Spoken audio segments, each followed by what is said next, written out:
Sa isang busy na syudad, rush hour na at uwian na ng mga tao galing sa kani-kanilang mga trabaho at eskwela. Sa mga kalsadang puno ng mga sasakyan na nag-uunahan at halos hindi na umuusad na trapiko. Ang mga bus at iba pang sasakyan ay siksikan ng mga pasahero, habang ang mga sidewalk naman ay puno ng mga nagmamadaling tao. Sa mga tren na masikip at halos magkasiksikan na rin ang mga tao sa bawat istasyon. Sa gitna ng ganitong kaguluhan, maririnig mo ang katahimikan mula sa iilan. Ito ang ating bida, si Baekhyun. Iikot ang kwento sa kanya at sa mga taong makakasama niya sa hirap at ginhawa. Marami siyang pinagdaan ng mga pagdurusa at kabiguan at ngayon lang siya kahit papaano nakakaranas ng kaunting katahimikan. Gayunpaman sa di inaasahang pangyayari ay mas hihirap pa ang buhay niya kesa sa mga langgam. Sa isang supermarket, mahaba ang pila sa isang bilihan ng pagkain. Hindi magkamaliw ang mga tao sa pagtangkilik sa viral na stall na ito. Kabilang sa nakapila dito ay ang ating bida na si Baekhyun at ang rason kung bakit siya nakapila dito ay para bumili ng tteokbokki. Isang sikat na pagkain mula sa Korea na gawa sa rice cake. Kaya naman siya bibili nito ay dahil sa kanyang nakababatang kapatid na babae na nagngangalang Mina. Paborito ni Mina ang pagkaing ito at malapit ito sa puso niya. Lalo na ang tteokbokki na matatagpuan lamang sa lugar na ito. 2 taon na ang nakalipas. Mula nang mawala ang kanilang mga magulang sa isang aksidente. May pupuntahan sila noon at sakay ng sasakyan si Mina ang kanilang mga magulang. Pero sa di inaasahan ay may nakabangga sa kanila na siyang kinamatay kaagad ng mga magulang nila. Habang si Mina naman ay nakomatose dahil sa nangyaring aksidente. Hindi na nila nalaman kung sino ang nakaaksidente sa kanila dahil mabilis itong nakatakbo. Makalipas ang 5 buwan nagising mula sa coma si Mina. Madali lang itong naka-recover at agad na nakalabas sa ospital. Sa iisang bahay lang silang nakatirang magkapatid. Kahit na mabilis naka-recover ang katawan ni Mina ay may naiwang sakit pa rin sa kanyang puso na tila hindi na malulunasan. Ito ang katotohanang kailangan nilang tanggapin. Ulila na ang dalawa at wala na silang ibang aasahan kundi ang isa't isa. Para naman masuportahan ang nakababatang kapatid nagdesisyon si Baekhyun na wag nang ipagpatuloy ang kanyang pag-aaral sa high school. Para agad na makapagtrabaho at magkaroon ng pera para sa pantusto sa kanilang magkapatid. Dahil dito ay unti-unting nakabawi ng lakas si Mina pero hindi pa rin nawala ang bakas ng nangyari sa kanila. Hirap makipag-communicate si Mina sa ibang tao maliban sa kanyang kapatid na si Baekhyun. Gayunpaman ay nananatili siyang matatag at puno ng pag-asa. Habang nagpapagaling ay gumawa rin siya ng paraan para makatulong sa kanyang kuya at para na rin sa kanyang hinaharap. Bagamat nahihirapan dahil sa kanyang kondisyon ay hindi ito naging hadlang para abutin ni Mina ang kanyang pangarap. Nais ni Minang maging isang tanyag na manunulat ng kwento. Kaya naman, habang baon ng bagong pag-asang ito ay nagsimula ng gumawa ng isang nobela si Mina. Ang titulo ng kanyang nobela ay, Paano Makakaligtas ang Isang Prinsesa sa Maliit na Mundo. Ang title na ito ay simple lamang pero ang nilalaman ng kwento ay talaga namang kakaiba. Pinabasa ni Mina ang nobelang gawa niya sa kanyang kuya. Namangha naman si Baekhyun sa kakaibang kwento nito. Ngayon lang siya nakarinig ng isang kwento na kung saan magiging maliit lahat ng tao na kasing laki halos ng isang langgam. Pero ang buong mundo ay mananatili sa kanilang laki. Pinaliwanag naman ni Mina sa kuya niya na dahil dito ay magiging delikado ang buhay ng mga tao sa kwento dahil mapupunta sila sa ilalalim ng food chain. Maski daga at gagamba ay magiging banta sa kanilang kaligtasan. Nakaramdam naman ng matinding pangangilabot si Baekhyun, isipin niya palang ay natatakot na siya sa istorya ni Mina. Sinabi naman ni Mina na okay lang ito dahil marami rin namang napatay ang mga tao. Iba na ang tingin ni Mina sa mga kapwa niya. Para sa kanya ang mga tao ay mga mararahas na nilalang ng pumapatay para lamang sa kanilang pansariling kapakanan. Kahit nga mismong kauri nila ay hindi ligtas sa kanilang kasamaan. Kaya naman para kay Mina ay tama lang na magwakas ang buhay ng mga ito sa ganitong paraan kahit sa kwento niya lang. Baka sa mukha ni Baekhyun ang matinding lungkot habang pinagmamasdan ang humanity ng kanyang kapatid na unti-unting naglalaho.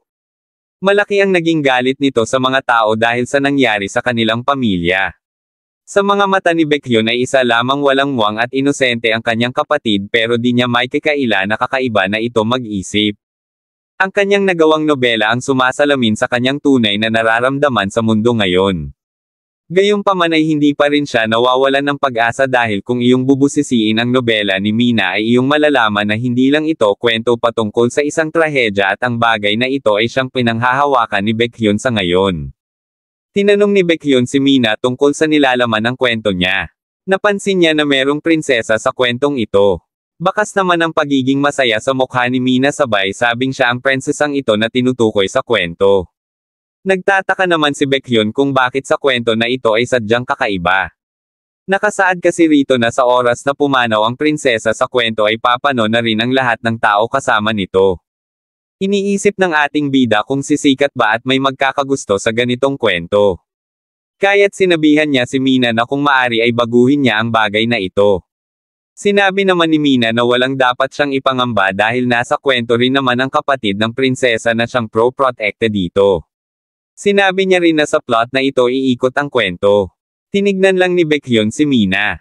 Wala naman siyang maisagot dito dahil una hindi naman siya manunulat para magbigay komento at ikalawa ay kwento ito ng kapatid niya at hindi sa kanya.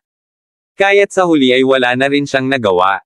Makalipas ang isang buwan. Narinig ni Baekhyun na umiiyak ang kanyang kapatid kaya't agad niya itong nilapitan. Tinanong niya ito kung ano ang naging problema at bakit ito umiiyak. Sumbong naman ni Mina sa kanyang kapatid ay ipinasa na niya ang nobela niya ngunit hindi ito natanggap. Nais namang malaman ni Baekhyun ang detalye kaya't tinanong niya ito kung bakit ito nangyari. Sinabi ni Mina na sinabihan siya na hindi pwedeng babae ang bida sa kwento niya at sinabing sa ganitong klaseng genre na fantasy ay dapat ay lalaki ang bida. Nagpatuloy pa si Mina sa pag-iyak. Iniisip naman ni Baekhyun kung bakit ito nangyari gayong mataas ang demand sa mga fantasy novels. Mukhang malaki ang naging impact na babae ang bida sa kwento niya at bukod pa roon ay medyo weirdo ang istorya. Hindi naman na napigilan ni Mina ang kanyang emosyon at sumabog na ito. Hiniling niya na sana ay maguno na ang mundong ito at sanay matulad ang lahat sa kanyang nobela. Nagagalit siya sa lahat ng tao kaya nais niyang lumiit ang mga ito at ang lahat ng mga hayop ay atakihin ang lahat ng tao. Habang umiiyak ay pilit naman siyang inaawat ng kanyang kapatid. Gayunpaman wala siyang nagawa para pagaanan ang loob nito kaya't hinayaan na lang niya itong maiyak hanggang sa mailabas nito ang lahat ng kanyang sama ng loob. Di nagtagal ay napagod din si Mina sa kakahagulhol niya at nakatulog. Nakita naman ni Baekhyun ang pagkakataong ito para makalabas at ibili ang kapatid niya ng pagkaing gusto niya. Para sa paggising nito ay gumaan man lang kahit papaano ang lungkot na nararamdaman nito. Bumalik na tayo sa kaninang eksena mga lodi. Ngayon ay tapos na ang mahabang pila at si Baekhyun na ang nasa unahan. Umorder siya ng 6 na serving na tteokbokki, nagulat naman ang tindera sa napakaraming order na ito. Sinabi naman ng ating bida sa Ale na okay lang ito dahil paborito naman ito ng kapatid niya. Pinagdarasal naman niya na sana ay mapagan talaga nitong bibilhin niya ang pakiramdam ng kanyang kapatid na si Mina. Habang nag-aantay sa kanyang order ay biglang may natanaw si Baekhyun sa likuran ng tindera. Nakakita siya ng isang malaking daga na siya namang kinagulat niya. Maski yung daga ay napakari pa din ng takbo nung nalaman nitong may nakapansin sa kanya. Pinagbigay alam niya sa tindera ang nakita niya na isang malaking daga na kulay itim. Hindi naman napansin ng Ale kung saan na ito napunta. Humingi ng tawad ang tindera sa ating bida. Sinabi niya na nung nakaraang araw pa nila itinawag ito sa pest control pero hindi pa rin ito nahuhuli dahil sobrang ailap nito. Medyo kinabahan naman si Baekhyun sa order niya. Pakiramdam niya ay may problema sa kalinisan ng lugar na ito kaya naman agad na niyang pina-cancel ang order niya. At dumating na ang delubyo. Biglang nakaramdam ng kakaiba ang ating bida tila ba may panganib na paparating na siyang nagpatayo sa kanyang mga balahibo. Agad na pumasok sa isip niya na baka may daga na naman kaya't agad niyang nilinggan kung anong nangyari. Pero sa kanyang paglingon ay wala siyang nakita. Bigla naman siyang nakaramdam ng kakaiba at nanlamig ang kanyang buong katawan. Si Baekhyun ay nakakaramdam ng kakaibang pakiramdam sa kanyang loob. Para bang may bumabagabag sa kanyang isipan na hindi niya maipaliwanag. Tumitibok ng mabilis ang kanyang puso at nagiging magulo ang kanyang paghinga. Pakiramdam niya'y may bumibigat na bagay sa kanyang dibdib. Hindi niya maintindihan kung saan nanggagaling ang kanyang nararamdaman. Sa huli ay nawala na siya ng malay pero bago mangyari iyon ay naalala niya ang kanyang kapatid at ang mga naging kwento nito sa kanya. Nang siya ay magkamalay ay agad na siyang nagmulat ng kanyang mga mata. Masakit man ang ulo at lito pa ay pinilit niya pa ring bumangon, inaalam kung ano ba ang nangyari. Una kagad niyang napansin ang malaking tel ang nakabalot sa kanya at sa kanyang pag-iimbestiga ay napansin niyang tila kabisado niya ang disenyo ng malaking tel ang ito. Napansin niya ring wala na siyang saplot. Sa kanyang malalim na pag-iisip at pagmamuni-muni ay napagtanto niya na tila ang malaking tel ang ito ay ang kanyang salawal. Bigla namang may lumabas na window system na bumabati sa kanya sa pagpasok niya sa maliit na mundo. Mukhang nakutuban na ng bida ang nangyari dahil tila tulad ito ng nobela ng kanyang kapatid at para makumpirma ang kanyang hinala ay pilit siyang lumabas sa malaking tel ang nakadaygan sa kanya. At tumambad na nga ang kinatatakutan niya. Nangyari na ang bagay na minsan ay hindi sumagi sa isip niyang mangyayari sa tunay na buhay. Tumambad sa kanya ang mundong ubod ng laki at ang mga damit at ibang kasuotan ng mga tao sa lugar na iyon ay nagkalat indikasyon na hindi lang siya ang nagkaganito. Hindi siya makapaniwala sa nangyari bagamat may ideya na siya sa senaryong ito ay hindi naman niya sukat akalain na mararanasan niya ito. Bigla namang nagliwanag ang kanyang katawan. Nabalot ito ng kulay berdeng aura at sa isang iglap ay nagkaroon siya ng kasuotan na sakto sa kanyang pangangatawan. Muling may lumabas na window system na nagsasabing binigay nila ang kasuotang ito para sa kanya.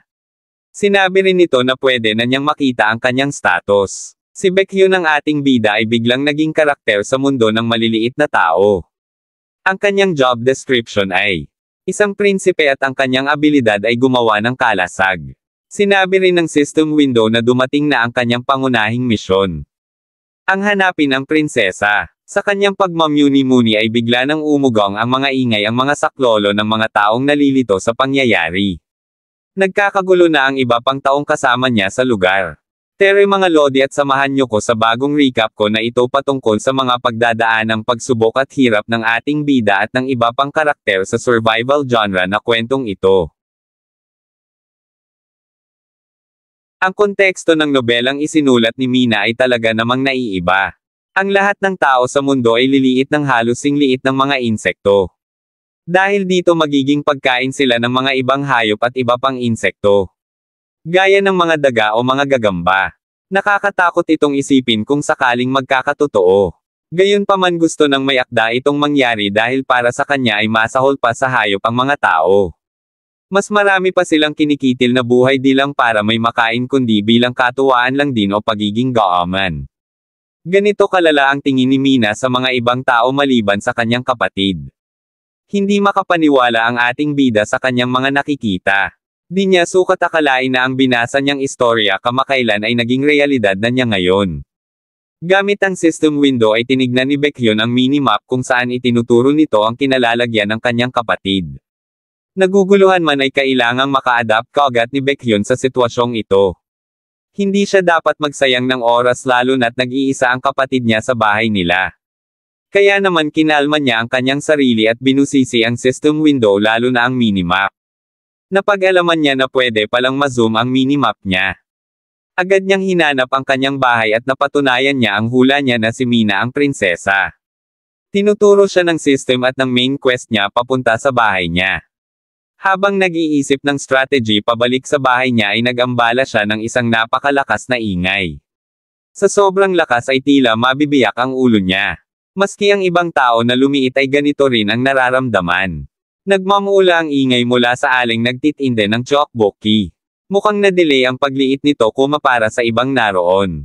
Gaya ng nangyari kay Baekhyun ay lumabas na rin ang mga sintomas sa tindera. Unti-unti na itong lumiit. Para bang naglaho ito at naiwan ang kanyang mga damit. Sa kasamaang palad ay may bitbit itong isang kalderong bagong lutong tteokbokki. At ang mga taong kalapit nito ay siguradong mababagsakan nito. Pinilit ng ibang makailag sa kanilang katapusan pero merong iilang inabot ng kamalasan. Naligo sila ng oras ng mainit na sabaw ng tteokbokki. Tila naman sinampal ng realidad si Baekhyun sa kanyang nakita. Kung hindi siya nag-cancel ng order ay siguradong kasama siya sa mga matatapunan ng kumukulong tteokbokki. Pasalamat siya sa dagang nakita niya kanina. Nakita niya sa kanyang minimap na naglaho na ang mga asul na tuldok na nagre-represente sa mga tao. Naglaho ito indikasyon na pumanaw na ang mga taong iyon. Hindi makapaniwala si Baekhyun sa kanyang mga nasaksihan. Dahil ganun-ganun na lang ay may mga nasawi na sa kanyang harapan. Mas lalong nakumbinsi si Baekhyun na totoo ang lahat ng nangyayari dahil sa nakita niyang ito. Bukod sa mga nasawi ay nagsabay-sabay din ang ingay ng mga taong buhay pa pero malubang nalapnusan. Ngayon ay mas lalo pang pinagbuti ni Baekhyun ang kanyang pag-iisip kung paano siya makakauwi at makakaalis sa malaimpyernong lugar na ito. Nilista ni Baekhyun ang mga kailangan niyang gawin sa kanyang isipan. Una ay kailangan niyang makaligtas sa lugar na ito, ikalawa ay makita niyang muli ang kapatid niya. At ikatlo ay malaman niya kung paano niya magagamit ang kapangyarihang ibinigay sa kanya. Napatingin siya sa iba pang taong naroon at kanyang napagtanto na kung gusto niyang makaalis ng buhay sa lugar na ito ay kailangan niyang makipagtulungan sa ibang taong narito. Habang siya naman ay nag-iisip ay may naramdaman siyang tila nakatitig sa kanya. At nang kanya niya itong tignan ay tumabad sa kanya ang isang napakalaking itim na daga. Mukhang kailangan niyang bawiin ang pasasalamat niya dito kanina. Muli silang nagkita ng dagang ito pero ngayon ay siya na ang prey dito. Bukod sa mas malaki na ang mga hayop na ito sa kanila ay sa di mapaliwanag na dahilan ay mas agresibo din ang mga ito sa pag-hunt sa kanila. Agad nang sumugod ang daga kay Baekhyun. Napatakbo naman ng wala sa oras ang ating bida. Kahit na binibigay na ang lahat ni Baekhyun ay alam niya na kaunting sandali na lang ay maaabutan na siya ng humahabol na malaking daga sa kanya. Pilit siyang tumatakbo kahit na hindi niya alam kung saan siya patungo. Kinatigan naman ng tadhana ang ating bida. Sa paghabol sa kanya ng daga ay may nadaanan itong ibang tao. Kaya naman ito kaagad ang inatake nito. Isang madiin na kagat sa isa sa paa ng lalaki ang ginawa nito. Nakita ito ng ating bida pero patuloy pa rin siya sa pagtakbo.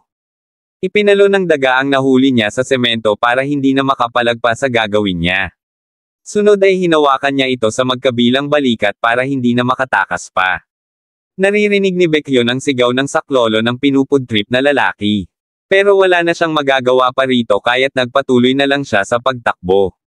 Matapos kitlin ng daga ang lalaki ay tinoon na kagad nito ang kanyang pansin sa ating bida na tila ba may atraso ito sa kanya. Muli na niyang hinabol si Baekhyun. Patuloy namang nananalangin ang ating bida na sana ay wag siya nitong makain. Kita sa kanyang minimap kung gaano kabilis ang daga tumakbo. Sa ilang iglap lamang ay maabutin na niya si Baekhyun. Unti-unti pang lumiit ang gap ng distansya nila hanggang sa makalapit na ito sa kanya. Nasa striking distance na siya nito. Bigla naman nakita ni Baekhyun ang isang lalaki sa kanyang harapan. Sinabihan siya nitong damapa. Agad naman itong sinunod ni Baekhyun at siya ay nagpadaos-dos. Sa kanyang pagkakahiga ay bigla siyang nakakita ng isang malakas na liwanag. At nang kanyang imulat ang kanyang mga mata ay tumambad sa kanya ang ginawa ng lalaking tumulong sa kanya. Isang firebeam ang lumabas sa bunganga nito. Na siyang tumama sa malaking daga. Hindi mapigilan ng ating bida na humanga sa lalaking nagligtas sa kanya. Patuloy itong naglalabas ng apoy na nagmamula sa kanyang bunganga. Ito ang apoy na tumupok sa malaking daga na ito.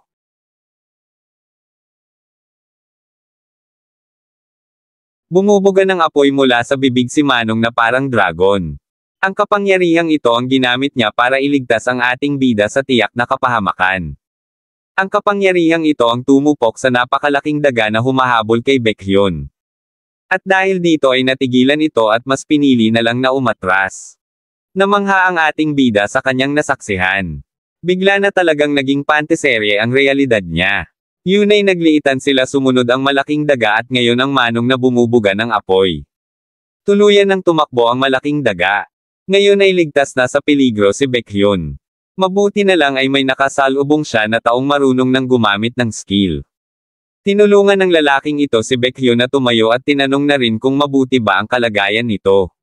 Sumagot naman siya ng oo sabay abot sa kamay ng taong nagligtas sa kanya. Dalawang lalaki ang nakasalubong niya sa pagtakas niya sa daga. Tinanong naman siya ng lalaking bumubuga ng apoy kung meron bang masakit sa kanya o okay lang ba ang pakiramdam niya.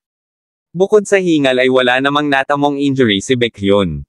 Nagpasalamat siya sa tumulong sa kanya dahil kung hindi ay siguradong naging food trip na siya nung daga. May iba pang kasama yung dalawang lalaki. Isang babae at isang matandang lalaki na tila masungit. Tinanong ng babae kung ano ba ang nangyari. Sinabi ng isang lalaki sa babae na alam niyang nakakatakot na sitwasyon ito pero kinakailangan nilang magpakatatag. Asawa ng lalaking bumubuga ng apoy ang babae at sinabihan niya itong ikalma ang kanyang sarili at sinabihan ang lahat na mas mabuting magsama-sama sila para mas tumaas ang tsansa nilang makasurvive. Hula ni Baekhyun ay isang pamilya ang mga ito. Ang matanda ang pinakatatay at magkapatid ang dalawang lalaki dahil magkakamukha ang tatlo habang ang babae naman ay ang asawa ng nagligtas sa kanya. Nilapitan siya ng matanda at sinabi nitong inilagay niya sila sa alanganin. Muntik na silang mapahamak dahil sa direksyon nila tumakbo si Baekhyun. Humingi naman ng tawad ang ating bida kahit na hindi naman niya ito sadya. Sinabi naman ng babae na hindi kasalanan ng ating bida ang nangyari dahil nasa bingit na siya ng kamatayan kaya't siguradong hindi na ito nakapag-isip at basta na lang tumakbo sa kung saang direksyon. Tila wala namang narinig ang matanda, nagbingi-bingihan lang siya at di pinansin ang sinabi ng babae. Tinawag niya ang isa sa mga lalaki. Jinchol ang lalaking bumubuga ng apoy, tinawag niya ito dahil may nais siyang sabihin. Inutusan ni Jinchol si Manchol ang isa sa mga lalaki na mukhang nakababatang kapatid niya. Sinabi niya rito na bantayan niya ang batang nakasalubong nila at kailangan muna niyang magpahinga. Agad namang sumang-ayon si Manchol sa kanya. Sinabi ni Jinchol na kakausapin muna niya ang matanda na mukhang tatay nila at magpapahinga na rin dahil mukhang napasobra siya sa gamit ng kanyang fire-breathing skill kanina. Makalipas ang ilang sandali, sa sulok sa ilalim ng isang aparador nagtungo sina Baekhyun at Manchol. Dito ay nag-usap sila at nagpalitan ng mga impormasyon. Ang kumpletong pangalan ng bida natin ay Baekhyun Kang. Inalam din ni Manchol ang kanyang edad at nang malamang 20 anyos lang ito ay nagulat siya dahil napakabata pa pala nito. Nagpakilala na rin siya sa ating bida. Manchol Kim 36 anyos. Kuya niya ang lalaking bumubuga ng apoy at ang pangalan niya ay Jinchol. Ang matandang kasama nila ay ang kanilang ama at ang babae naman ang asawa ng kanyang kapatid. Tama nga ang hula ni Baekhyun na isang pamilya nga ito at mukhang gumagala lang sila nang biglang mapeste ng sitwasyong ito. Mukhang red flag na hindi pinakilala yung babae at matanda pagka ganito na dededs ka agad. Lumalabas naman ang pagiging bata ng ating bida. Nanginginig siya sa toket, at hindi na niya alam kung ano na ang mangyayari. Bilang nakatatanda ay kinalma naman siya ni Manchol at sinabing malalagpasan din nila ang pagsubok na ito. Nagpasalamat naman si Baekhyun sa suporta sa kanya ni Manchol. Iniba na ni Manchol ang usapan. Tinanong niya si Baekhyun kung anong klaseng ability meron ito. Di naman maintindihan ni Baekhyun ang sinasabi ni Manchol. Ang ability na sinasabi nito ay yung skill na nakalista sa Windows system. Nang marinig ito ni Baekhyun ay inakala niyang minimap ang sinasabi nito. Nalito ang ating bida dahil sa pagkakadescribe ni Manchol ng word on screen na lumalabas. Kaya naman ang una niyang inakala ay ang minimap ito.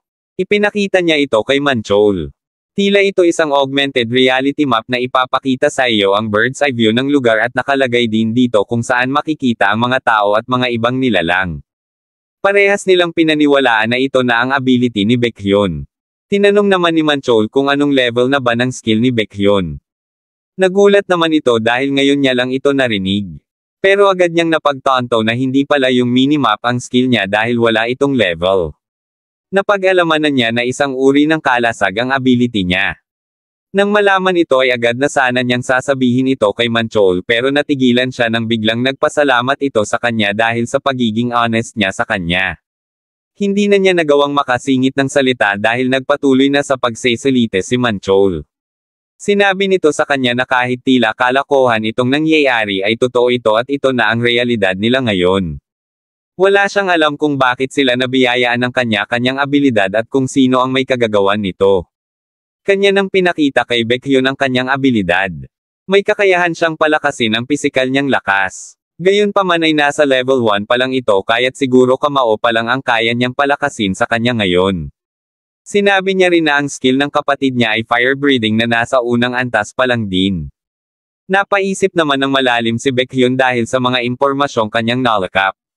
Ngayon ay kumbinsido na siya na may kinalaman ang kapatid niya sa mga nangyayari ngayon sa kanila.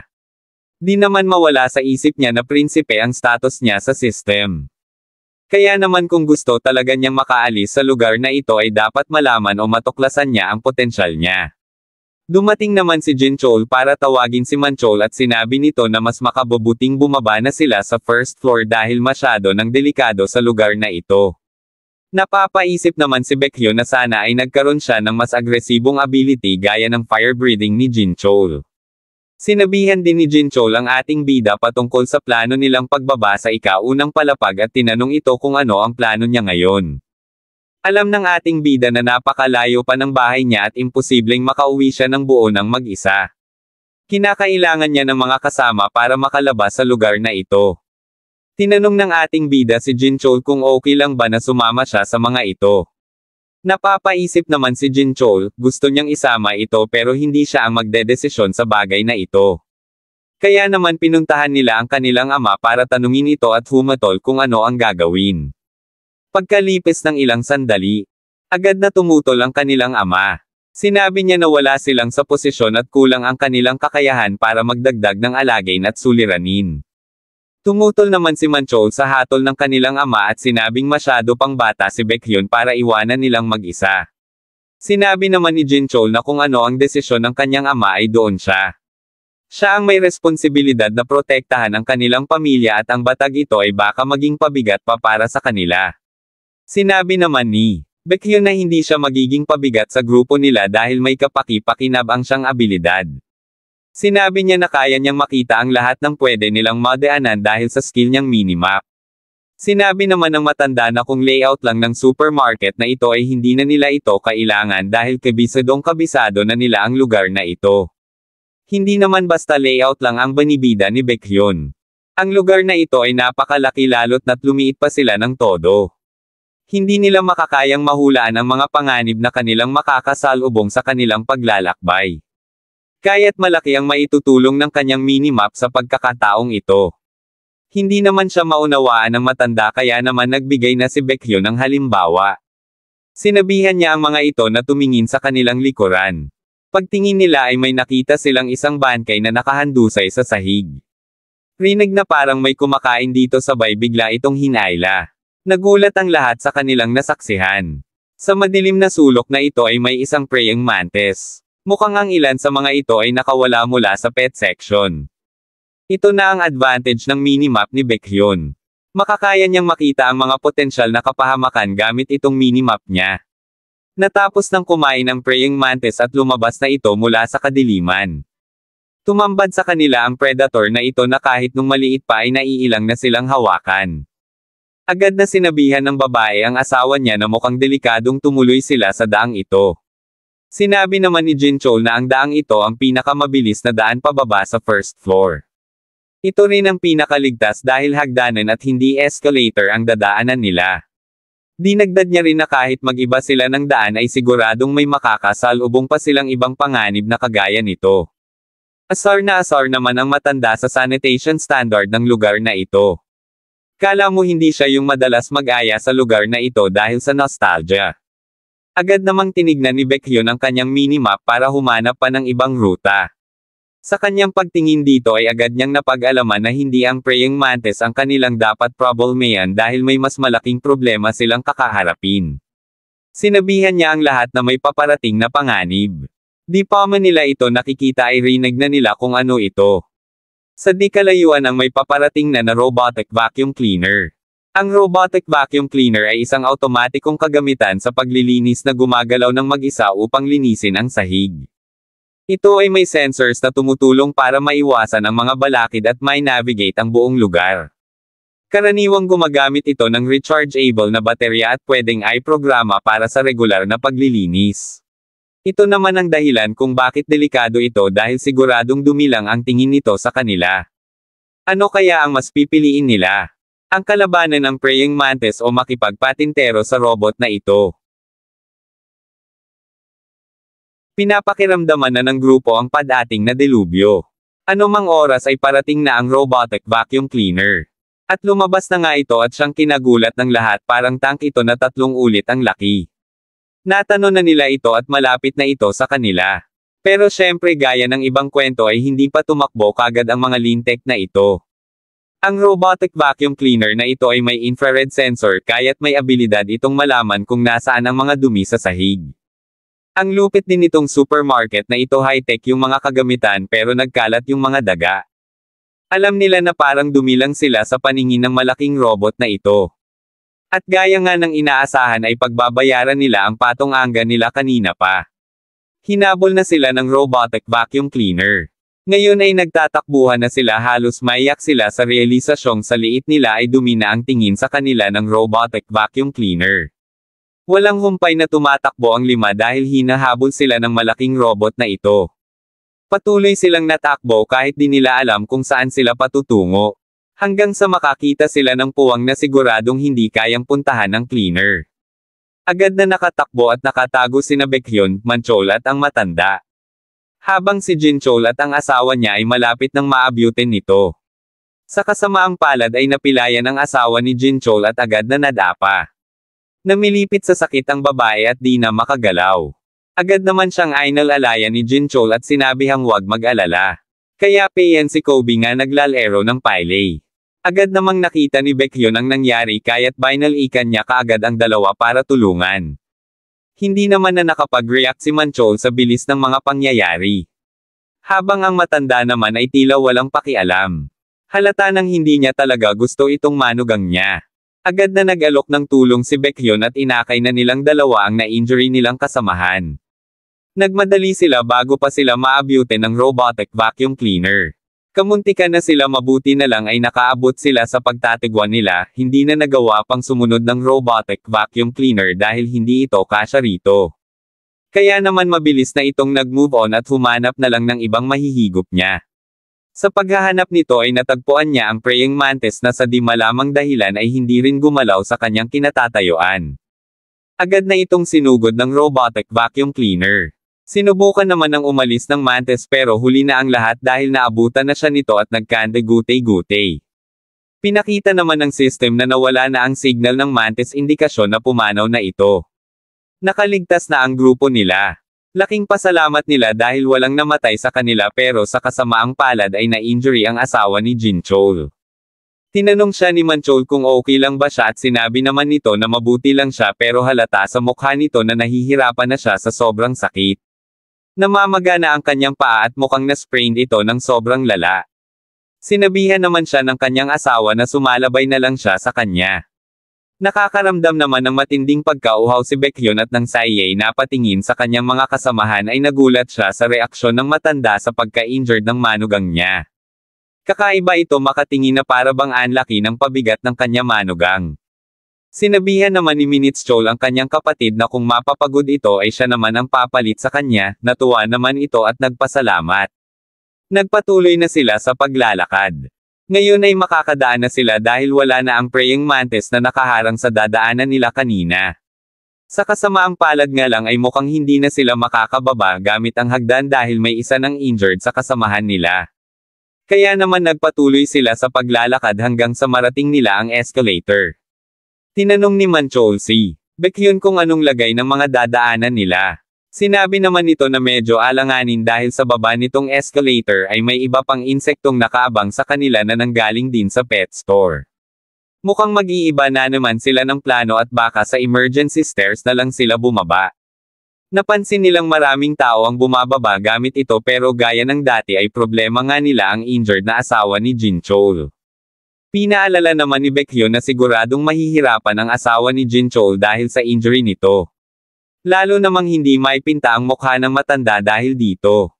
Tila sinisisi niya ang manugang niya kung bakit sila nahihirapan ngayon.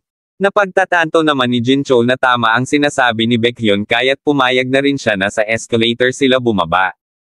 Kaya naman naglakad muli pabalik sa escalator ang grupo.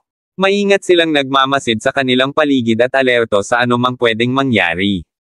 Tinanong ni Baekhyun si Minchol kung paano ito natutong gamitin ang kanyang ability. Nagulat naman si Minchol dahil alam naman na ni Baekhyun ang paggamit ng skill niya. Ang alam niya kasing skill ni Baekhyun ay yung minimap. Natawa na lang si Baekhyun at sinabing curious lang siya kung paano ito nagawa ni Manchol at kung pare-parehas ba sila ng paraan. Sinabi ni Manchol na may lalabas na hologram para ituro ito. Ang kailangan niya lang gawin ay isipin ang pangalan ng kanyang ability ay may lalabas na hologram para ituro ito, at kailangan na lang niyang kopayahin ito. Sinabi niya na parehas silang ng kanyang kapatid na natutunan ito sa parehas na paraan. Agad na itong ginawa ni Baekhyun at inisip ang skill niyang Barrier Level 1. At ganun na lang ay may lumabas na hologram para i-demo sa kanya kung ano ang gagawin niya para mapalabas ang kanyang skill. Dinimo nito ang gagawin niya. Kailangan lang niyang pumalapak sa itaas at ibuka ang kanyang mga kamay at lalabas na ito.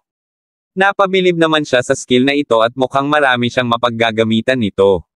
Napagod na kakabuhat si Jin Chol kaya't nakipagpalit na siya ng posisyon kay Manchol.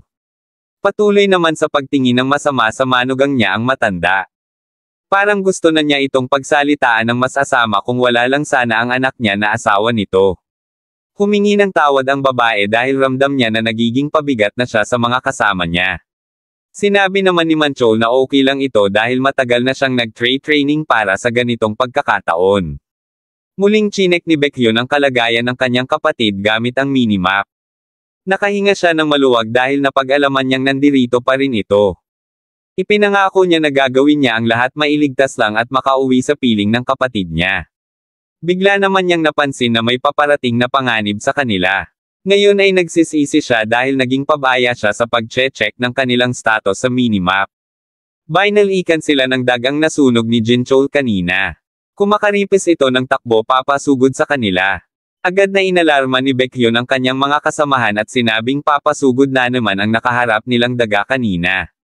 Agad naman itong hinarap ni Jin Chol para tirahin ang kanyang fire-breathing skill. Agad na hinarap ni Jin Chol ang daga at tinairan ang kanyang fire-breathing skill. Lumabas na ang apoy sa kanyang bunganga pupunta sa direksyon ng daga. Pero di tulad kanina ay mas handa na ang daga ngayon. Madali lang niyang naiwasan ang skill na ibinato sa kanya ni Jin Chol. Nagulat naman si Jin Chol sa mga nangyari, hindi niya akalain na maiiwasan ito ng daga. Hindi pa naman niya kayang bumuga muli ng fire breath dahil lubhang nakakaubos ito ng lakas. Papalapit na ang daga sa kanila nang biglang nag-step up ang ating bida. Pumunta siya sa harapan ni Jin Chol para doon gamitin ang kanyang skill. Agad na niyang ginawa ang seremonyas niya nagdadasal na sana ay gumana nga ang kanyang skill. Lumabas bigla ang kanyang barrier na siyang pro-protecte sa kanila. Sinubukan itong lusubin ng daga pero napatalsik lang ito sa tigas ng kalasag ni Baekhyun. Nagtagumpay siya sa pagligtas ng kanyang mga kasamahan. Muli itong sinubukang lusubin ng daga pero kagaya kanina ay bigo ito. Muli itong tumalsik na para bang may binundol itong makapal na pader. Pero hindi pa dito natatapos ang pag-atake ng daga. Nagulat si Baekhyun dahil tila kakaiba ang kinikilos nito. Kung normal na daga ito ay kanina pa nito sila nilubayan. Pero iba ito muli itong tumayo at lumusob. Pero sa pagkakataong ito ay iniwasan sila nito at sumugod sa matanda na hindi napasama sa barrier na ginawa ni Baekhyun. Ayan kasi nang makita niyang papasugod na yung daga ay nauna pa siyang tumakbo at iniwanan ang mga kasamahan niya. Ang layo niya tuloy sa barrier ni Baekhyun. Nagulat ang lahat dahil ang layo pala ng matanda sa kanila dahil kanina lang ay katabi nila ito. Agad na binitawan ni Manchol ang kanyang buhat-buhat na hipag niya. Para saklolohan ang makasarili niyang tatay. Pero hindi na niya ito inabutan dahil nakagat na ng daga ang kanang braso ng tatay niya. Agad itong naputol at tumilapon ang matanda bago hamampas sa sahig. Sa galit ni Manchol ay sinugod na niya ang daga walang takot sa kung ano man ang mangyayari sa kanya. Ginamit na niya ang kanyang skill at sinuntok ang daga sa sikmura na siyang nagpataob dito. Sa takot ng daga ay napakaripis na ito ng takbo. Grabing sakit ang nararamdaman ngayon ng matanda sa pagkaputol ng kanyang kanang braso. Agad naman siyang nilapitan ng mag-asawa para alalayan at kamustahin ang lagay nito. Sa paglapit ng mag-asawa ay may ibinulong ang matanda sa anak niyang si Jin Chol. Nang masaksihan ito ni Baekhyun ay nagtaka siya dahil sa grabing natamo na injury ng matanda ay hindi man lang ito nagpapanik. Kahit na pwede niya itong ikamete ay kalmado pa rin ito. Napatingin naman sa kanya si Jin Chol at sinabi nitong baka pwede niyang alalayan ang tatay niya. Dahil aalalayan niya din ang asawa niya. Agad namang pumayag si Baekhyun dahil mukhang wala namang masama rito. Pero nang siya ay papalapit na ay may biglang lumabas na status window na nagsasabing may matinding hostility si Jok Gaeshim sa kanya. Ito ang buong pangalan ng matanda.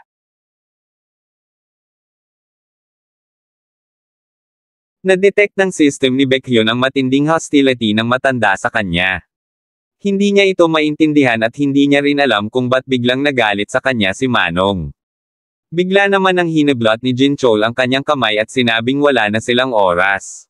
Naramdaman din naman ni Baekhyun ang puwersahang pamimilit sa kanya ni Jinchol kaya't di siya kaagad lumapit sa mga ito. Nagsimula naman nang may lumabas na pulang ore sa paligid ng matanda. Sa itsura pa lang nito ay tiyak nang hindi ito mabuti.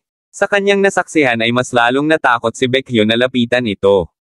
Mas lalo siyang nagpumiglas sa pagkakahawak sa kanya ni Jinchol. Mukha naman ng kulang na ang oras ng matanda kaya't pinagmamadali na niya ang kanyang anak. Dahil dito ay naging mas intense naman ang pamimilit ni Jinchol kay Baekhyun. Hindi naman maintindihan ng asawa ni Jinchol kung bakit siya nagkakaganito. Mas lalo pang tumandi ang nararamdaman ng matanda. Mas kumapal pa ang pulang ore na tila usok na lumalabas sa kanyang katawan. Tuluyan nang nagpumiglas at nakawala si Baekhyun. Tinanong niya si Jinchol kung bakit niya ito ginagawa. Wala naman itong masagot sa kanya. Maski ang kapatid niyang si Manchol ay wala ring ideya sa mga nangyayari. Nang mapansin ng asawa ni Jinchol ang kanyang biyenan na nahihirapan ay nilapitan niya ito. Hindi naman na matiis ng matanda ang kanyang nararamdaman at tila nawawala na siya sa kanyang sarili. Gusto na niyang matapos itong nararamdaman niya. Hindi na niya naawat ang kanyang sarili at dahil malayo ang unang target niya na si Baekhyun ay ang manugang na lang niya ang niyari niya. Hinawakan niya ang kamay nito at nagsimula ng gumana ang kanyang skill. Hindi naman makapaniwala si Jinchol na gagawin ito ng tatay niya sa kanyang asawa. Tumanggi man ay wala nang nagawa ang babae sa matanda. Tila hinihigop nito ang life force niya kapalit ng kanyang paggaling. Unti-unti nang nabubuo ang kamay ng matanda. Laking gulat ni Baekhyun sa nangyayari. Ngayon ay alam na niya kung bakit pilit siyang pinapalapit sa matanda kanina. Ilang oras bago makita ng pamilyang ito si Baekhyun. Si Manchol ang unang nakaalam na may kanya-kanya silang skill. Agad niyang sinabi ito sa kuya niya at nalaman naman nito na meron siyang fire breathing. Sinabi naman ng matanda na meron siyang skill na life steal pero hindi naman niya alam kung kailan at paano niya ito gagamitin. Tinanong ni Jinchol ang kanyang asawa kung anong skill ang meron ito. Pero sinabi nito na mukhang wala siyang skill na nakuha. Dahil dito ay muling bumaba ang tingin ng biyenan niya sa kanya. Hindi niya maiwasang hindi ilabas ang saloobin niya sa manugang niyang walang silbi. Hindi sa walang skill ang babaeng ito. Itinago lang talaga niya sa pamilya niya na may skill siya dahil natakot siya dito. Ang kanyang skill ay self-destruct at mai-activate ito sa oras na makaramdam siya ng banta sa kanyang buhay na hindi na niya maiiwasan. Sa kasalukuyan, habang gumagana ang skill ng matanda ay gumagana na rin ang skill ng manugang niya. Nagsimula na ang kanyang pagse-self-destruct. Sinubukan ni Jinchol na pigilan ang tatay niya pero mukhang huli na ang lahat. Ayaw siyang palapitin ng kanyang asawa dahil alam nito madadamay si Jinchol sa pagsabog. Ngunit kahit anong sigaw at awat niya ay hindi ito tumatak sa ulo ng kanyang asawa dahil wala naman itong ideya sa skill niya. Ito ang kahalagahan ng komunikasyon lalo na sa pamilya. Wala nang nagawa sina Baekhyun at Manchol kundi pagmasdan at hintayin ang trahedyang mangyayari. Hindi na inabutan ni Jinchol ang asawa niya. Nagmula sa loob ng katawan nito ang pagsabog. Si Jinchol ang asawa niya at ang tatay niya ay mukhang hindi na makakaligtas dito. Ginamit naman ni Baekhyun ang kanyang skill upang maprotektahan niya ang sarili niya at si Manchol sa nangyaring biglaang pagsabog. Kahit maliit ay niyanig ng pagsabog na ito ang ikalawang palapag ng supermarket. Sa lakas ng pagsabog ay walang natirang bakas mula sa tatlo. Natulala ang dalawa sa kanilang nasaksihan. Kasunod naman nito ay ang agarang paghagulhol ni Manchol para sa pamilya niya. Samantalang si Baekhyun ay nananatiling nakatulala. Iniisip kung gaano ka-impyerno ang lugar na ito. Hindi sapat ang pagiging mabait at bayanihan sa sitwasyon nila ngayon. Kaya't kung gusto talaga niyang maka-rating kay Mina ng buhay ay kinakailangan niyang dumiskart ng matindi sa pagkakataong ito. Bigla namang may lumabas na system window para magbigay babala sa mga tao. Sinasabi dito na sa loob ng 16 na oras at 15 minutos ay mapupuno ng radiation ang buong supermarket. Muntik na niyang makalimutan ang aspetong ito sa kwentong sinulat ng kanyang kapatid. Agad niyang tinignan ang kanyang minimap para mapinpoint kung nasaan ang radiation. Nalaman niyang nakapwesto sila ngayon ni Manchol kung saan unang lalabas ang radiation. Kinokontra noon ni Baekhyun si Mina sa nilagay niyang radiation sa kwento niya. Tila napakalala na kasi nito para sa mga tao sa kwento niya. Pinaliwanag naman ni Mina na kung hindi niya ilalagay ito ay magkukuta lang ang mga tao sa ilang lugar. At dahil dito ay magiging boring na ang kwento niya. Kaya naman nilagay niya ang radiation para may dahilan ang mga tao na magpatuloy sa pagkilos. Bukod din doon kung hindi ilalagay ang elementong ito ay may magagalit sa kanya. Nagulat naman ang kuya niya nang marinig ito pero di na niya ito pinansin pa. Sino kaya yung taong tinutukoy ni Mina na magagalit? Sa kasalukuyan, malapit na silang abutan ng radiation. Gayunpaman, hindi pa rin nakaka-recover sa pagdadalamati niya si Manchol. Pinipilit na siyang tumayo ni Baekhyun dahil kung hindi pa sila aalis sa lalong madaling panahon ay siguradong papano sila. Muling inulit ni Baekhyun ang kanyang sinabi dahil tila hindi siya narinig ni Manchol. Tinanong naman siya nito kung paano pa siya magpapatuloy sa buhay niya ngayong mag-isa na lang siya. Hindi na alam ni Manchol ang kanyang gagawin. Hindi na niya alam kung paano pa siya magpapatuloy. Sinabihan naman siya ni Baekhyun na kahit ganito ang nangyari ay kailangan pa rin nilang magpatuloy alang-alang sa mga naiwan nila. Naubos na ang lahat ng kapamilya ni Manchol kaya't hindi na niya makita ang punto para magpatuloy pa siya.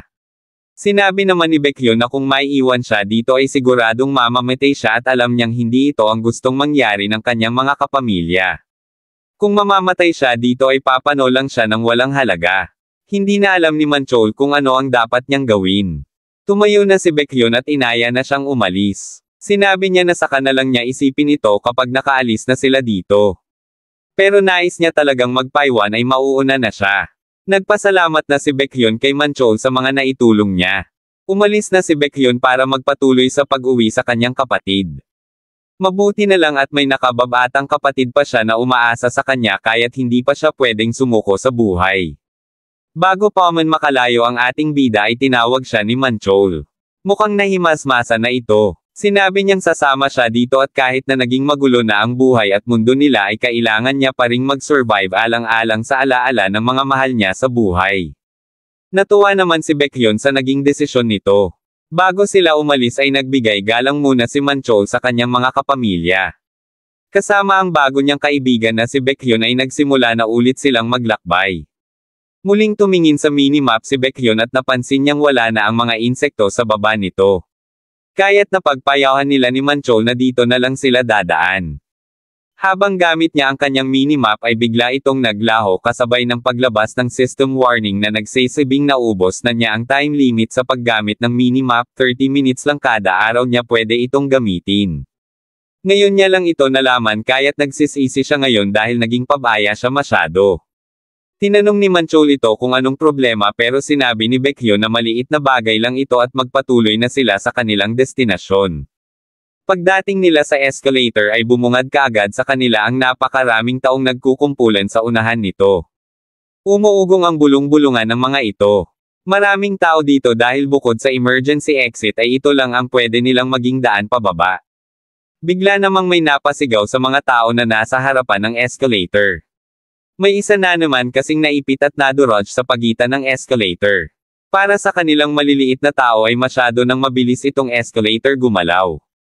Kailangan nilang makuha ang tamang timing sa pagbaba para hindi sila matulad dito sa taong nilamon ng escalator. Ito ang dahilan kung bakit naipon ang mga tao dito sa harapan. Nagdadalawang isip sila sa pagbaba sa escalator na ito. Wala naman ng takot si Manchol at sinabi niya kay Baekhyun na pagmasdan nito ang gagawin niya. Sa kanilang pag-uusap ay nakarinig sila ng tunog ng isang bell at nang kanila itong lingunin ay tumambad sa kanila ang nilalang na mas delikado pa sa dagang nakalaban nila kanina. Isang dambuhalang pusa ang nasa kanilang harapan ngayon. Ito ang una nilang beses makakaharap ang isang tunay na predator. Sa pagngiyaw ng malakas ng pusang ito ay nagdala ito ng matinding takot para sa lahat at dahil dito ay nagsitakbuhan na ang mga tao sa iba't ibang direksyon.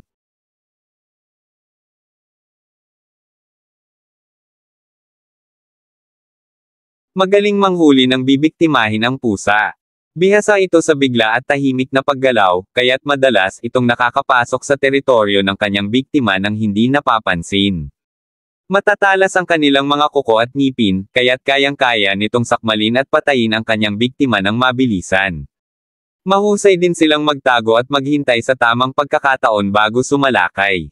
Matalino at maingat, hindi basta-basta sumusugod ang pusa, pinag-aaralan muna nito ang kilos ng biktima. Dahil dito, kinikilala silang isa sa pinakamagaling na predator sa kaharian ng mga hayop. Pero iba ang pagkakataon ngayon. Baka sa mukha ng pasang ito na nakatikim na siya ng tao. Lasang hinding-hindi na niya malilimutan. Tila may nagising na kakaiba kay Muning lalo nang mapansin niya ang isang grupo ng maliliit na tao na nagkukumpulan sa harapan niya. Parang buffet na nakahain sa kanya, hindi niya mapigil ang maglaway sa dami ng pagpipilian, pinagmasdan ang bawat galaw ng mga ito, naghahanap ng tamang pagkakataon para pumudtrip. Kitang-kita sa mga mata niya ang kasabikan habang naghahanda siyang pumili ng unang biktima. Ang simpleng ngiyaw niya ay tila naging malakas na ugong na siyang lalong nagpataranta sa mga tao na naroon. Nagkulasan ang mga ito pababa ng escalator di alintana ang panganib na dala ng kanilang pagmamadali. Marami dito ang agad na binawian ng buhay at ang iba naman ay lubhang nasaktan. Tumakbo na rin si Manchol at Baekhyun kasabay ng ibang tao. Sila pa naman yung malapit sa pusa dahil isa sila sa mga huling dumating sa lugar. Sa kanilang pagtakbo ay madadaanan nila ang isang grupo na hindi kayang makatakbo. Isang mag-asawang matanda at isang batang umiiyak kasama ang nanay niya. Pagkakita pa lang sa mga ito ay pumasok na kagad sa isipan ng dalawa na kailangan nilang tumulong. Humarang sila at agad naghanda para labanan ang pasang tumutudya sa kanila. Medyo solid yung tandem ng dalawang ito. Ang bida natin na may busilak na puso at handang tumulong at si Manchol na mas nagniningning ang kabutihan ngayon dahil wala na siyang iba pang iisipin at wala na rin ang kanyang toxic na ama. Kaagad na ginamit ni Baekhyun ang kanyang barrier para protkan ang mga ito laban sa pusa. Nagawa nitong salagin ang unang atake ng pusa. Mukha lang napaka-intense ng labang ito para sa perspective ng mga bida natin pero kita naman na hindi pa seryoso si Muning dahil nakaupo lang ito na parang naglalaro. Medyo napapabilib si Baekhyun sa skill niya dahil hindi niya akalain na kaya nitong tanggapin ang atake ng pusa. Unti-unti na niyang nakakabisa ang paggamit ng skill niyang ito. Gayunpaman, malakas humigop ng stamina ang skill niyang ito. Kaya't sa tingin niya ay hindi nito matatagalan ang paulit-ulit na pag-atake ng pusa. Mukha pa naman sila bola ngayon kaya't mas lalong ginaganahan itong si Muning.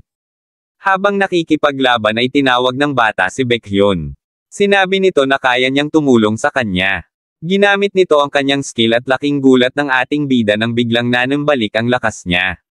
Kanina lang ay ramdam na niya ang matinding pagod dahil sa barrier pero ngayon ay tila bagong gising lang siya. Ang pangalan ng batang ito ay Yeonso at tingin ng nanay niya ay may skill ito na heal. Pero kung pati stamina ay kaya niyang ibalik ay baka restore ang skill ng batang ito kesa heal. Dahil dito napaisip si Manchol kung kaya ba nitong ibalik ang mga taong nawala na. Sinabi naman ni Yeonso na sa mga buhay na tao niya lang nagagamit ang skill niya. Nalungkot naman si Manchol nang malaman ito. Sinabihan naman ni Manchol si Baekhyun na alisin na niya ang barrier niya at siya na ang bahala dito. Binalaan naman siya ni Baekhyun na delikado itong pinaplano niya. Ngayon ay mas malakas na ang loob ni Manchol halos wala na siyang takot na. Nararamdaman kaya naman mas bumagay ngayon ang skill niyang strength amplification sa personalidad niya. Alam niyang delikado itong gagawin niya pero alam din nilang pinapatagal lang ni Baekhyun ang kalagayan nila. Kaya naman alam niyang kailangan niyang mag-step up dahil siya ang opens iba sa grupo nilang ito.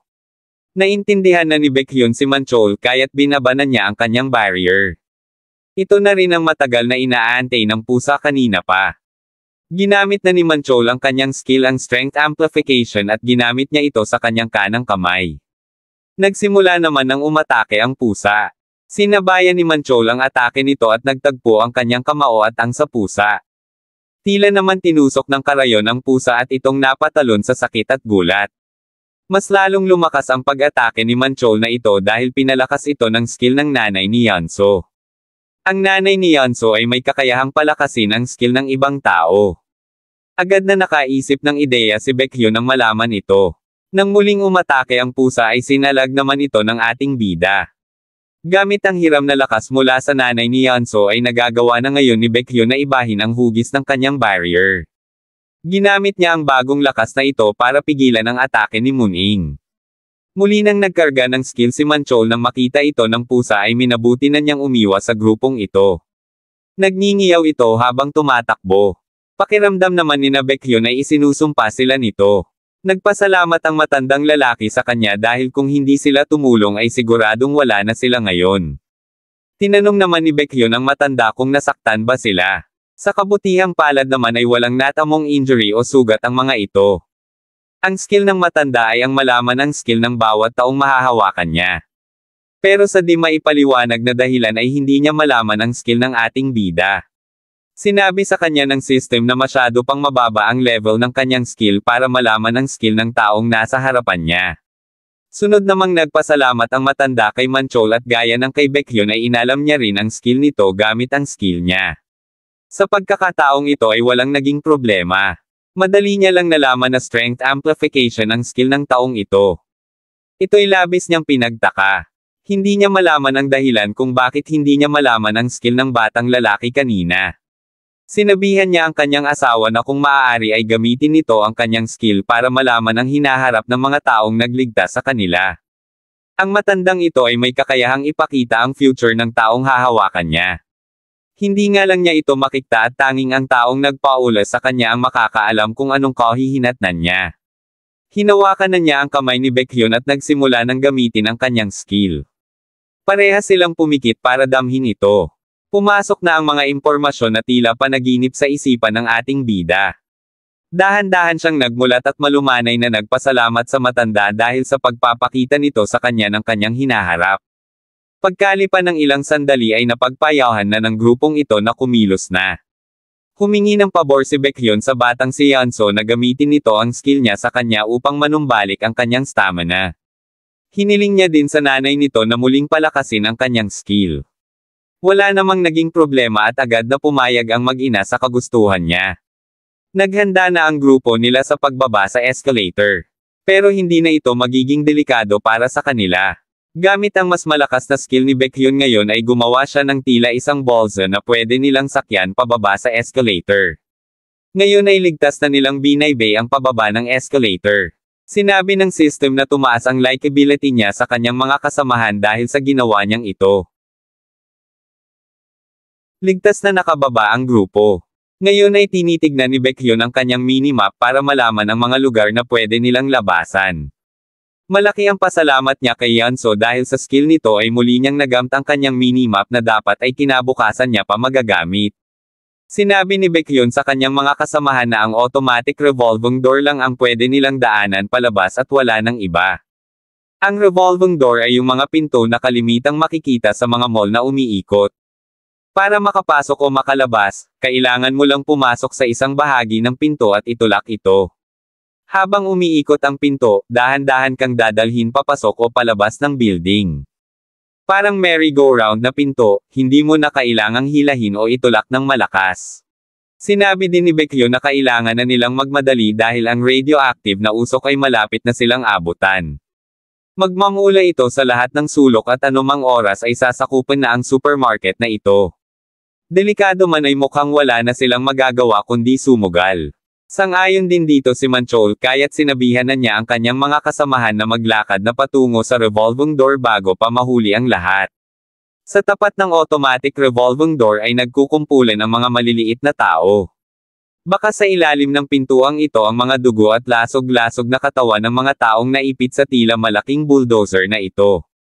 Sa normal ay napakabagal lang nito gumalaw pero ngayong maliliit na ang mga tao na tila mga insekto ay napakalaking challenge ng dumaan dito. Kailangan nilang magbuwis buhay para lang malagpasan ang pintong ito. Sa tansya nila ay kailangan mong tumakbo ng 100 yards sa loob lamang ng 15 segundo. Natulala ang grupo ng ating bida nang makita nila ang kalunos-lunos na sinapit ng mga taong naunang sumubok. Tinakpan naman ng ina ni Yeonso ang kanyang mata para hindi nito makita ang mga nangyayari. Alam ni Baekhyun na hindi ito magiging madali para sa kanila lalo na't may kasama silang dalawang matanda at isang bata. Sang-ayon naman sa kanya si Manchol. Makalipas ang ilang sandali ay may nakapagpas siya ng dumaan sa automatic revolving door. Isang magkasintahan ang kumasa sa hamon ng pinto ng impyerno na ito. Suhyon ang pangalan ng babae at ang kanyang kasintahang lalaki. Nag-uusap ang dalawa kung ano ang magiging strategy nila sa pagtawid sa pintong ito. Sinabi ng lalaki na siya na ang mauuna at sumunod na lang si Suhyon sa kanya. Agad nang nagsimulang tumakbo ang lalaki na tila hinahabol niya ang isang pinto. Agad niyang sinundan ito para magkaroon ng malayong distansya sa susunod na pinto. Same time namang nagdasal si Suhyon para makaligtas ang kanyang kasintahan. Buong lakas na tumakbo ang lalaki ng mabilis para hindi niya kaagad makita si San Pedro at nagbunga naman ang kanyang pagsisikap at diskarte dahil ligtas siyang nakalabas sa pinto na ito. Ngayon ay susunod na si Suhyon. Napangunahan ito ng kaba at tila nakalimutan na ang tinurong diskarte sa kanya ng boyfriend niya. Tumakbo ito ng mabilis pero nagsimula ito sa kalagitnaan ng mga pinto. Tinodo niya ang kanyang takbo at halos hindi na ito makahinga. Todo cheer naman ang boyfriend niya sa labas at sinasabihan siyang bilasan niya pa ang pagtakbo. Pero iba na ang mundong ginagalawan nila ngayon. Hindi na obra ang motivation dahil kung wala kang diskarte ay siguradong lalamunan ka ng buo nito. Malapit na sana si Suhyon kaso inabutan na siya ng pinto sa kanyang likuran. Nagmukha itong peanut butter na ipinahid sa tinapay. Halos mabaliw ang kasintahan niya sa kanyang nasaksihan. Maging si Baekhyun at Manchol ay di kinayang tignan ang trahedyang nangyari. Nang makita ng matanda ang nangyari ay alam na nila ang mangyayari sa kanila. Sinabi ng matandang babae sa kanyang asawa na gusto niyang malaman ang hinaharap nito. Para malaman nila kung may pag-asa silang mabuhay sa sitwasyong ito. Agad na niyang hinawakan ang kamay ng kanyang asawa at ginamit ang skill niya. Tinanong niya ito kung anong nakita niya at kung makakaligtas ba sila. Sinabi naman ng matandang lalaki na kailangan lang nilang sundan si Baekhyun kung gusto nilang makaligtas. Sinabi niya na hindi sila pababayaan nito kahit na anong mangyari. Natuwa naman ang matandang babae sa kanyang narinig. Sinabi na sa kanila ni Baekhyun ang plano niya kung paano sila makakalabas at malalagpasan ang automatic revolving door na ito. Sinabi niya na kailangan niya ang tulong nila. Sinabi niya na sa pinakitang vision sa kanya ng matanda ay napag-alamanan niyang kaya niyang pigilan ang revolving door ng hanggang sa 20 segundo. Muli niyang hiningi ang tulong ng mag-ina para mapalakas ang kanyang kakayahan at ma-restore ang kanyang stamina. Nagpasalamat din siya sa mga ito sa laki ng naitulong nila. Mukhang pangit yung pangitain na nakita ng bida natin mga lodi. Sinabi niya na mauuna muna sila ni Manchol kasama si Yeonso na tumawid sa pinto. Si Manchol ang babuhat kay Yeonso dahil hindi naman ito mahihirapan tumawid dito dahil sa skill niyang strength amplification. Iniisip ni Baekhyun na kailangang magawa niya ito ng perpekto kung nais niyang mailigtas ang lahat. Tinitignan naman siya ng matanda ng tila may kaba. Silang dalawa lang ang nakakaalam ng hinaharap nila. Agad nang nagsimula ang tatlo. Ginaya lang nila yung diskarte nung lalaking nauna kanina. Hindi man physically fit si Baekhyun at may karge-karge naman si Manchol na bata ay nagawa pa rin nilang makaligtas sa automatic revolving door. Sinalubong naman sila ng pagbati ng mga tao sa labas. Pero wala nang oras pa para makapagsya ang ating bida. Kinausap niya kaagad si Manchol at sinabi kung saan sila nakatira ng kanyang kapatid. JA1 Apartment Building 103 Unit 102. Sinabi niyang nandoon ngayon ang kanyang kapatid na babae. Hindi naman maintindihan ni Manchol si Baekhyun kung bakit niya ito sinasabi ngayon. Si Mina na lang ang natitirang pamilya niya kaya't kung hindi siya makakaligtas dito ay gusto niyang hanapin ni Manchol ang kapatid niya. Hindi niya alam kung maniniwala si Manchol sa sasabihin niya pero sinabi pa rin niya dito na kung mapapahamak ang kapatid niya ay mamamatay ang lahat ng tao. Kaya naman kailangang protektahan ito ni Manchol sa kahit na anong paraan. Sinabi naman ni Manchol na huwag na itong mag-isip ng kung ano-ano dahil magkasama silang malalagpasan ang pagsubok na ito. Sinabihan din siya ni Manchol na hindi ito ang oras ng pagbibiro. Wala naman ng oras ang dalawa para mag-usap pa dahil tatawid na ang nanay ni Yeonso at ang dalawang matanda. Hindi basta makakatawid ang dalawang matanda sa revolving door na ito kaya't ginamit na kaagad ni Baekhyun ang kanyang skill para pahintuan ang pintuan sa paggalaw nito. Agad namang nagmadali ang grupong ito sa kanilang pagtakbo. Habang si Baekhyun naman ay pilit na pinipigilan ang pinto sa kanyang paggalaw. Malapit na silang makalabas at onting habang na lang pero unti-unti na ring nagkakalamat ang barrier ng ating bida.